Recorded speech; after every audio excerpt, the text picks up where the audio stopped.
Astral holographic technology, how ETs, interdimensionals, and other creepy crawlies, and some that aren't so creepy, that aren't so crawly, do what they do. A brand new perspective, well, kind of brand new. I talked about it on Coast to Coast over 3 years ago, but you've never heard this before unless you've been listening here, and it's been a long time, so it's time to hear it again. Jeffrey Daugherty, New Cosmic Knowledge.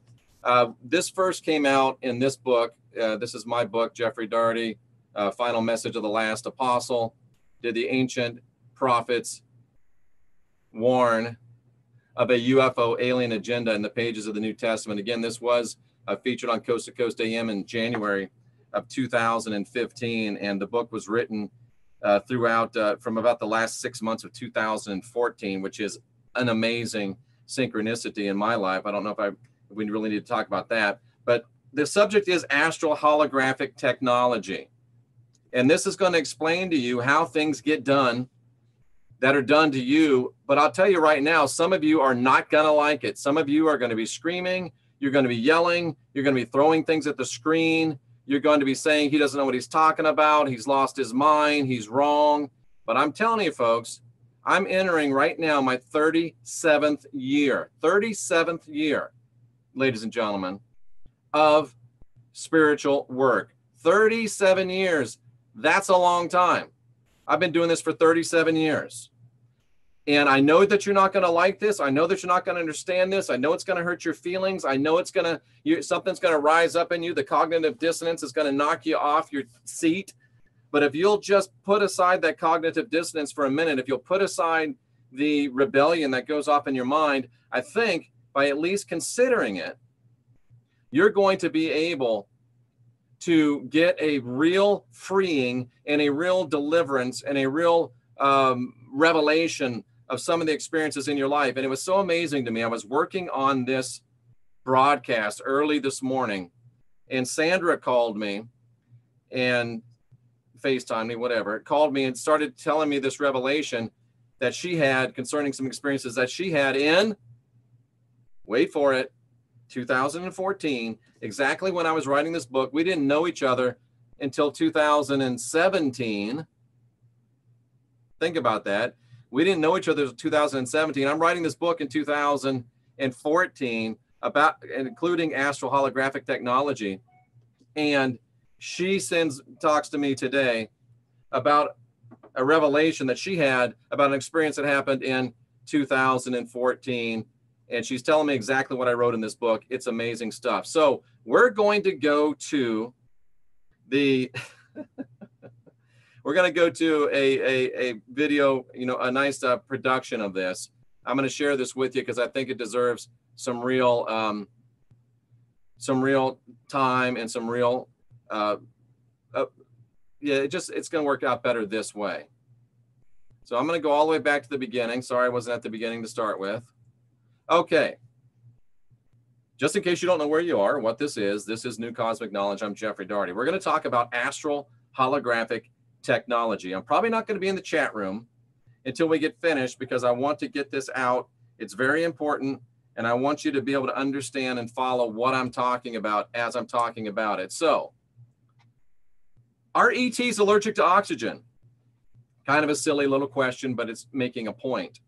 The Gnostics were of the belief that extraterrestrials, archons, interdimensionals, beings that were not from Earth originally, or were not from Earth as their home, the archons were of the belief and the opinion that these beings physically could not survive Earth's environment. If you want to read the non-commodity Gospels, which I have cover to cover, I think 6 times. I've got check marks in the book 6 times.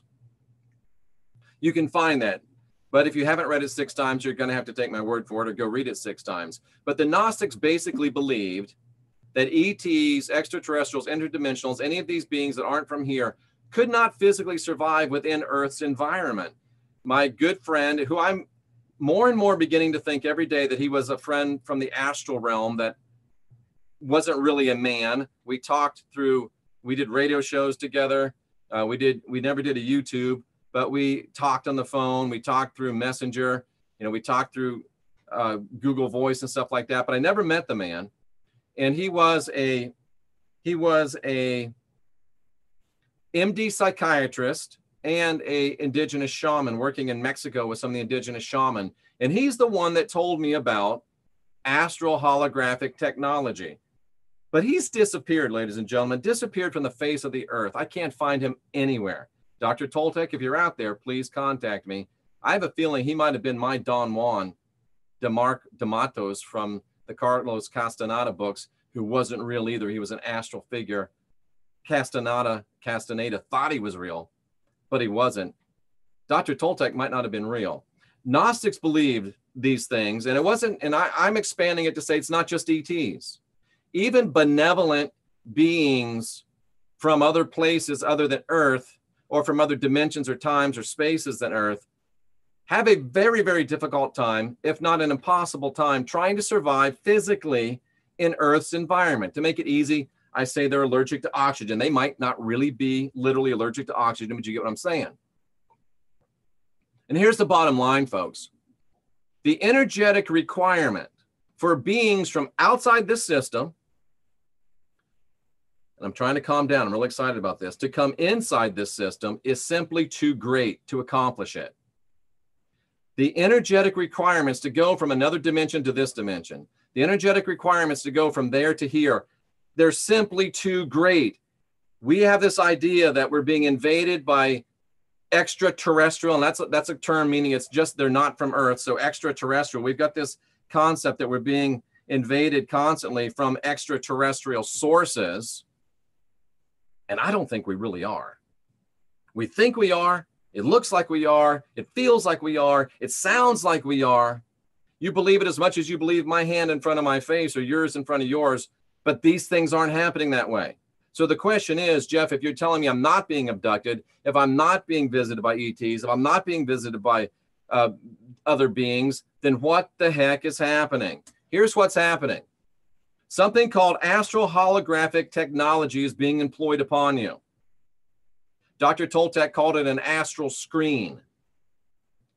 Invaders, and I have the asterisk there because it's not just invaders.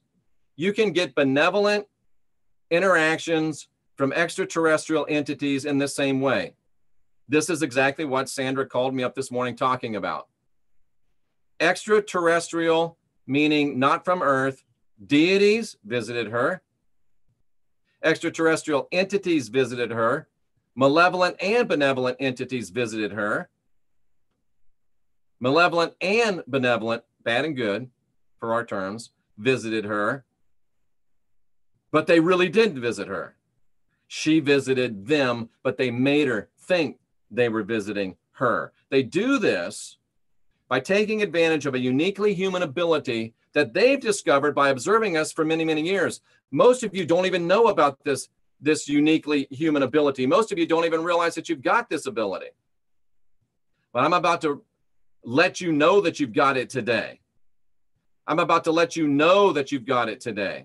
I'm about to let you know that you understand it today. And I'm about to blow your mind and give you some great information right here. We have the ability as humans, because we were born from the Elohim, to leave these bodies and transport ourselves through our spirit essence into the astral realm. We can do that, even if we don't know how to do it consciously, even if we don't know how to do it volitionally of our own desire, we can do it. And all they have to do is leverage this ability that we have and, in essence, trick us. They trick us by activating our own gifts that we are unaware of. Let's get back into our study. So, play. They take advantage of this uniquely human ability that they know by observing us for so many years, but that we've forgotten about.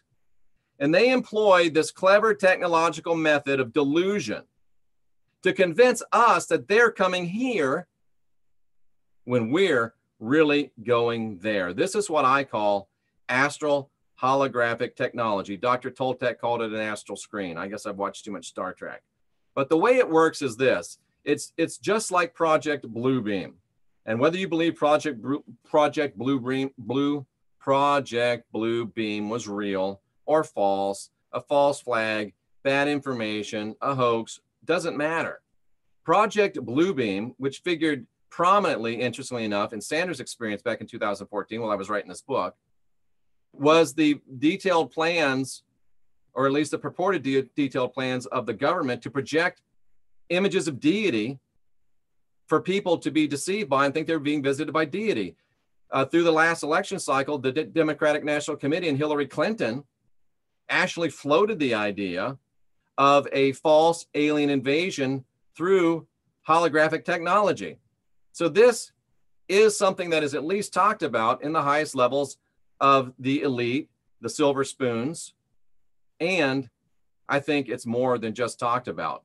So follow my logic. If these incorporeal, these beings that are not physical, can't come from their realm to ours, and even if you remember the movie War of the Worlds with Tom Cruise, they touched upon this. Those aliens came and they died because they couldn't exist in the Earth's atmosphere. They're trying to give us clues, ladies and gentlemen.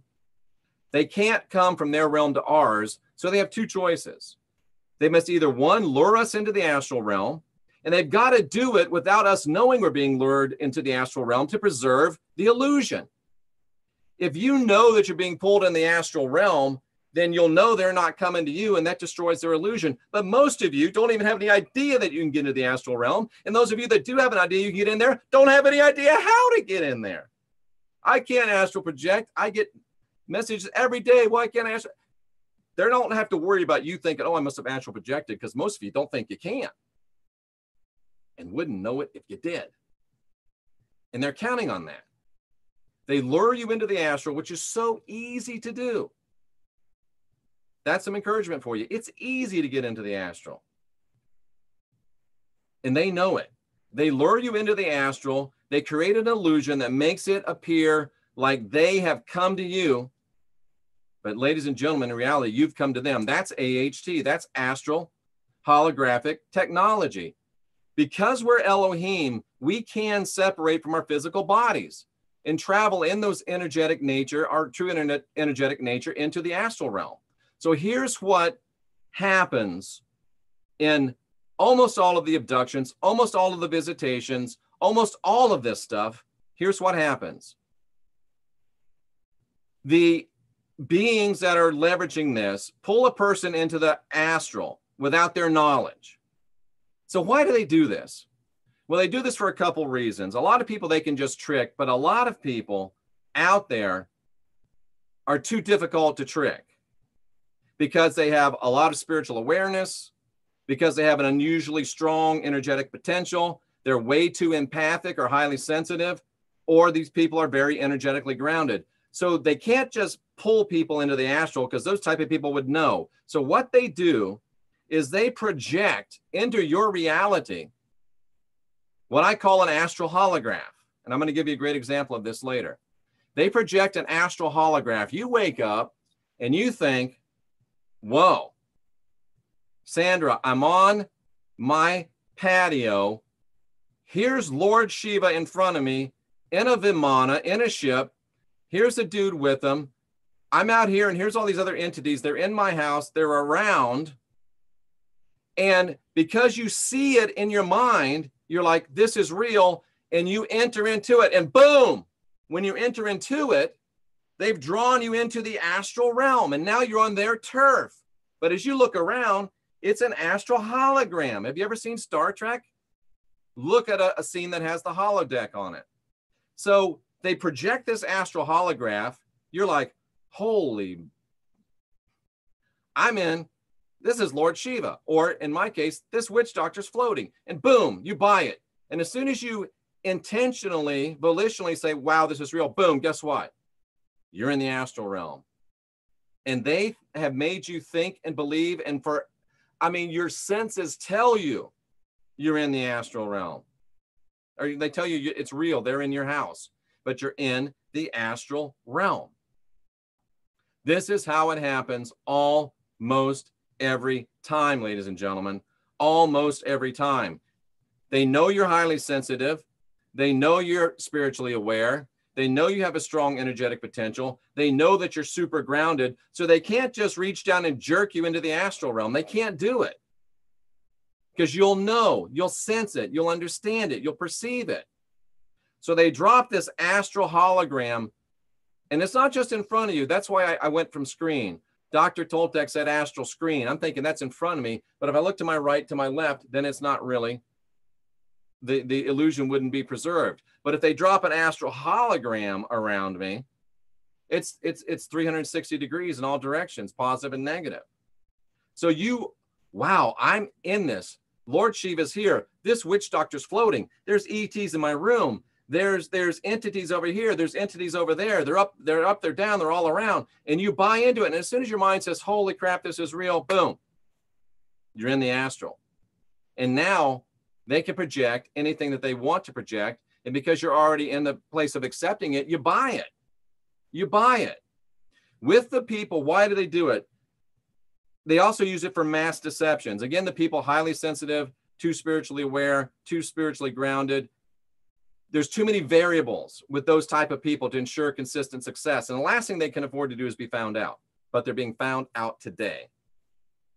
Also, they need to do it when they want to use mass delusions. If they did want to have a fake ET Messiah come, they could use an astral hologram and drop it over probably the whole planet. And you would think that something's happening. You would think that invaders are coming, but they're not. And everybody that buys into it, boom, is right in the illusion with them.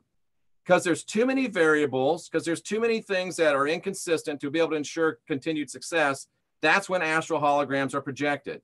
It contains and details the chosen illusion for the selected persons or persons to view, experience, and even interact with. And this is how they would perpetrate a mass delusion.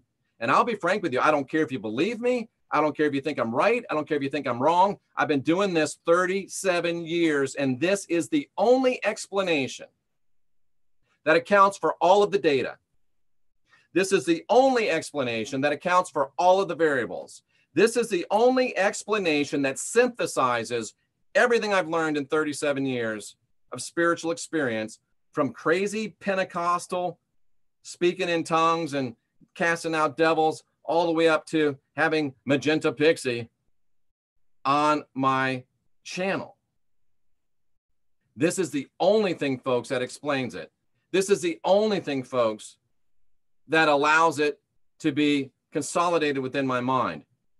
And if you remember the story about the witch doctor, let me come out of this just for a second. I was preaching in the jungles of Central America, and we were, having a meeting down in one of those countries. The witch doctor walks in. He says, your God doesn't have any power. I'm going to show you power. He lays down on the dirt. He rises up 2, 3, 4, 5, 6 feet in the air. And then I rebuke him in the name of Jesus. He falls down, boom, knocks the wind out of himself. Everybody gets saved. I thought for years, and I'll get to the chat room, I thought for years that this really happened. And Dr. Toltec had to argue with me for about a year. And then I realized he's right. I realized he's right. Let me show you, and let's get back into this just a little bit more. Keynote is great, by the way. It's way better than PowerPoint. As real as it seemed to all of us that were present, the witch doctor didn't really float. As real as it seemed to all of us that were present, the witch doctor didn't really fall. We were just made to believe he did. He did do it, but he did it in the astral. It wasn't happening down there in that jungle. It was happening in the astral realm, and we were partaking in an astral hologram. The detail was amazing, and everything we witnessed, everything that defied the laws of this realm, took place because it was an astral hologram. Let me go back and review this for you.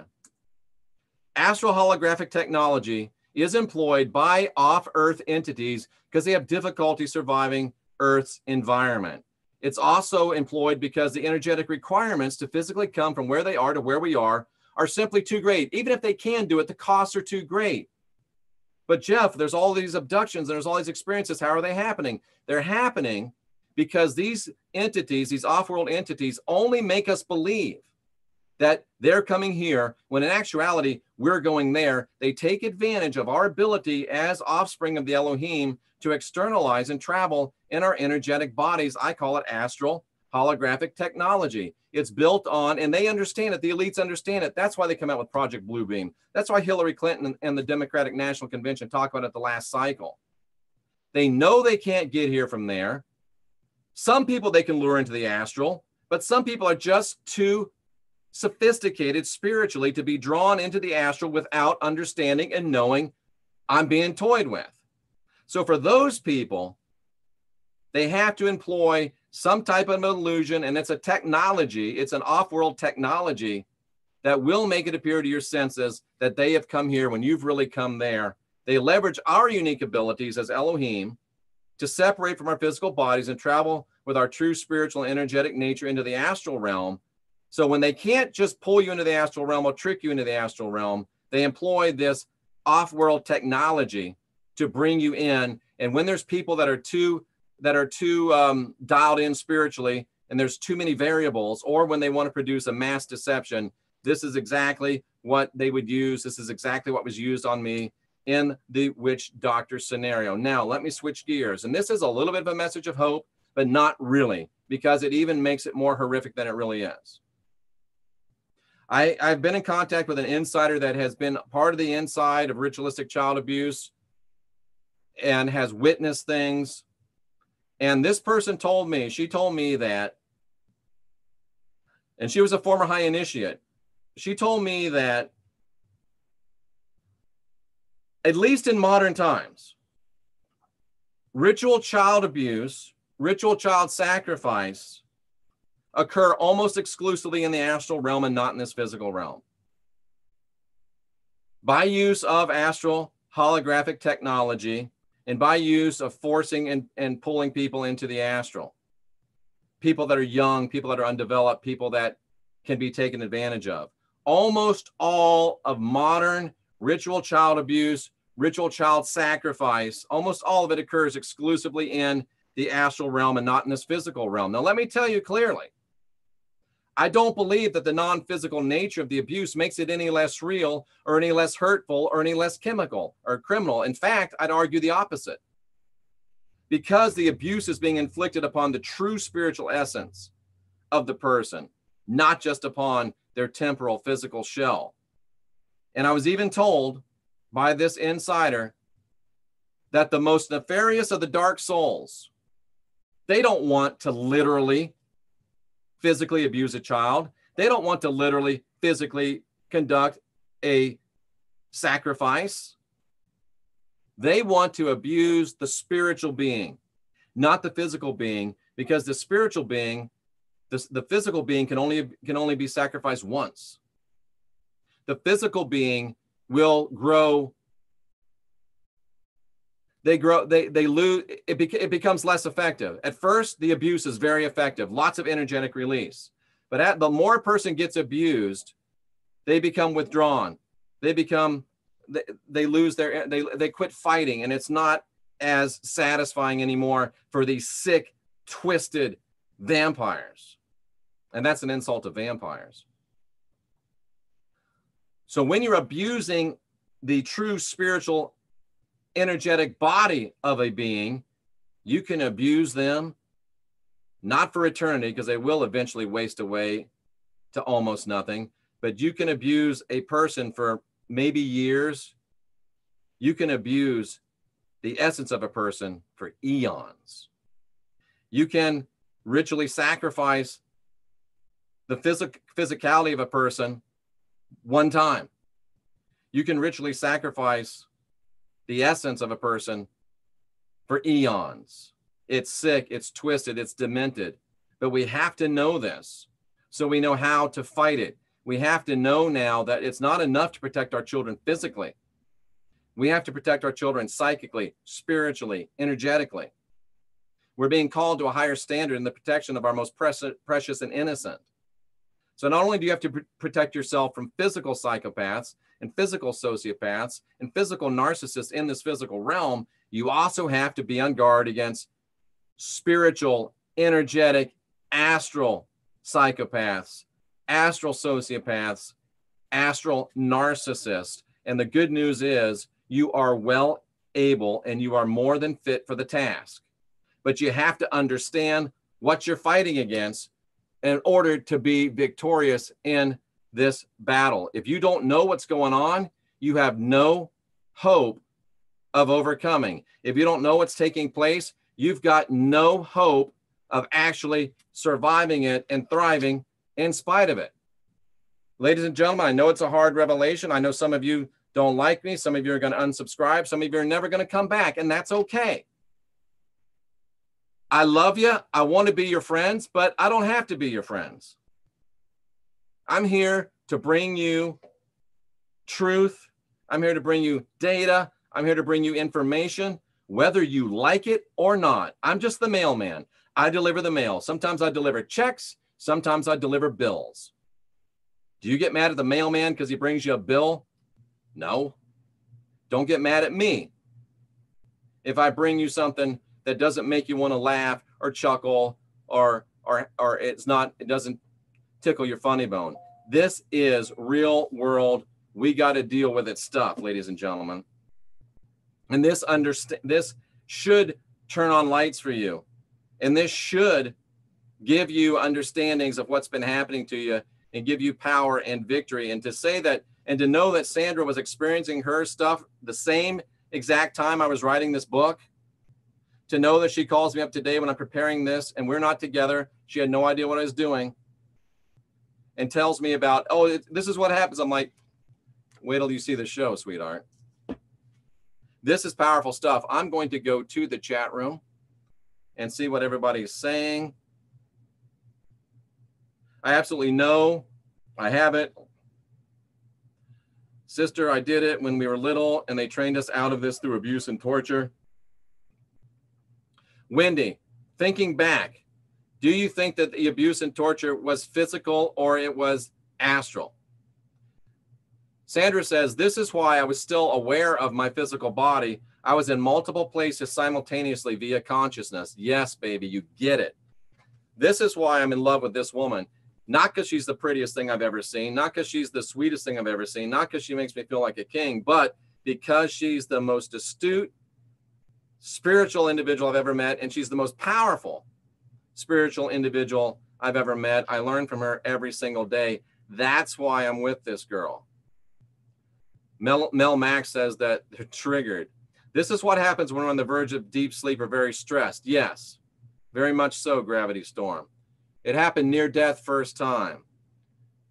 I'm willing to be more proficient in these activities again. Perfect. So Jeff Bigfoot was trying to get you to know telepathy, but you wanted to think he wanted the pizza. Mel Mack, that's powerful. She's talking about, I saw a Bigfoot one time, a skunk ape in Florida, my dad and I. He was 12 feet away, smelling the air. I had a pizza on my lap. I'm like, oh man, he's coming for the pizza. He was, 7, 8 feet tall, scraggly looking. Maybe he was trying to, maybe he was trying to tell me. Maybe he was trying to communicate with me. But I wasn't even close to woke. Sandra, your love does affect more than you ever know. Sandra says, when we receive telepathic messages, it's our own consciousness that has traveled to the place, space, and dimension where we can receive the messages. Absolutely. All of us have been subject to Project Blue Book, Montauk, Philadelphia, etc. Sandra says she's lived this. And if Sandra believes it, I'm good, because she's got the most discerning spiritual mind I've ever seen. So what do we do with this info to help our abilities and to benefit instead of being tools personally and in non-conscious time? That's a great question, Wendy. I think that if you ever find yourself in an environment where you think, I'm being abducted, I'm being visited, there's entity here, there's entity there, you simply stop. You remain divine, sovereign, and free, and you say, if I am in an astral hologram, I end it now. And I'll bet you it'll end. Boop, over, bye-bye. And they'll never bother you again because they know that you know. And if you know that they know that you know, they can't risk dealing with you anymore because they don't know what else you know, and they don't want you to tell somebody else that you know, that they know, that you know, that they know. Look up the shape of the tesseract. All one can see from a certain point of view of something from another dimension. Good job, Mark. I like that. Thank you, Judith. She says it's a great show. I caught myself returning from a 4 a.m. astral walk. From that moment on, I totally dismissed the idea that I was an ordinary person. Yep. It's like going from 12,000 to 4. Yep. Not to mention the authenticity of abductions is questionable. Thank you for saying that, Sandra. It can't, I know, I mean, I've sat and I've had breakfast with Travis Walton, who got abducted. They made the movie Fire in the Sky. And I floated this with Travis, and he's like, you know what, Jeff, it could have happened that way, but I just believe it happened in reality. And I understand Travis. You know, he's not your normal superstar, you know, speaker. He's a very shy, very humble. I was with him for a whole week. His sense of humor came out. But I thoroughly believe that Travis got pulled into an astral hologram. I believe it 100%. So Bruce Lee was projecting a hologram or truly using superpowers. Wendy, wow, Bruce Lee may well have been projecting a hologram. Bruce Lee probably wasn't from here. He was physically faster than it's possible for a human to be. Conscious abduction, abduction. The Y and X axis is compared between each other, have many peculiarities. Yes, they do. The answer is in the Fermi paradox. A spiritual being is pure energy. Spiritual beings are more powerful. But are there so many snuff films? Are there? Are there? I don't know. 12D shield your children. Absolutely. And there's more that you can do. I'm about ready to break out some new technology. I'm having to refine it and make sure that it works before I do. So true. Protect yourself both spiritually and physically. Thank you, Judith, for liking me.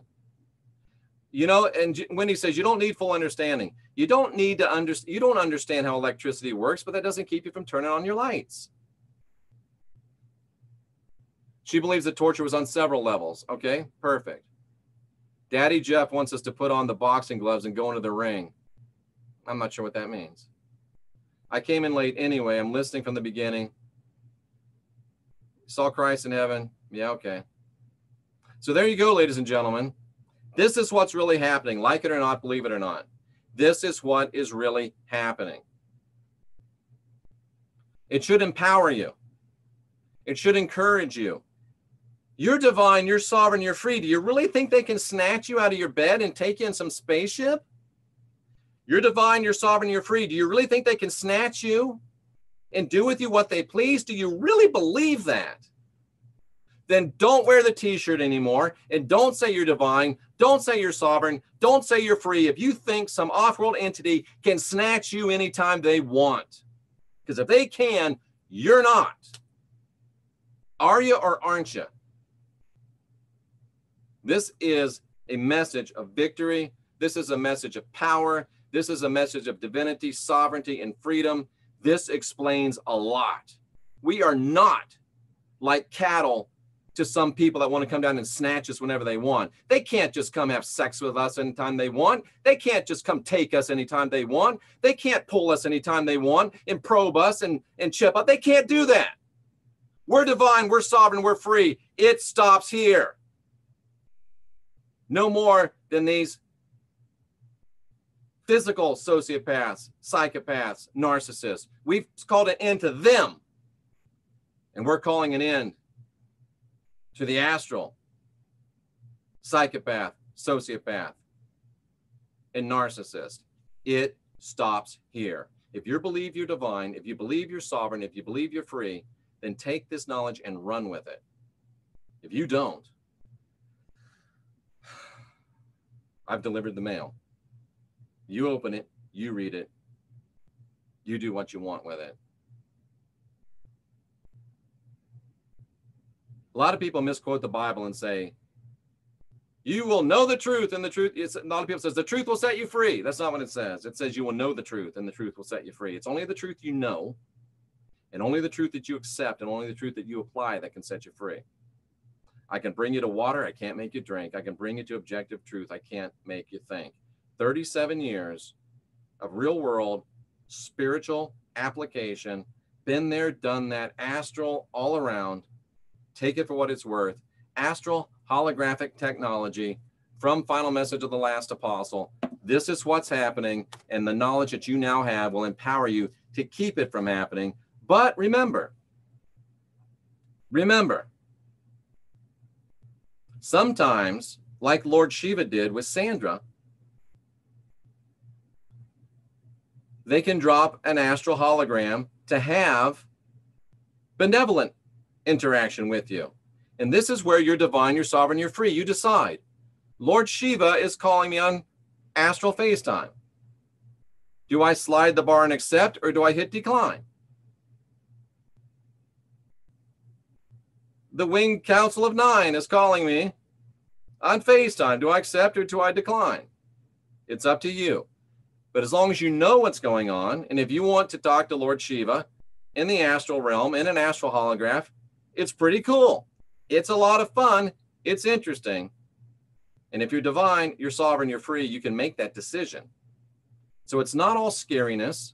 They may want to employ it to speak with you. And I have a feeling that Sandra has not had her last visit with Lord Shiva, and he may come up on her FaceTime again. Until next time, that's Astral Holographic Technology.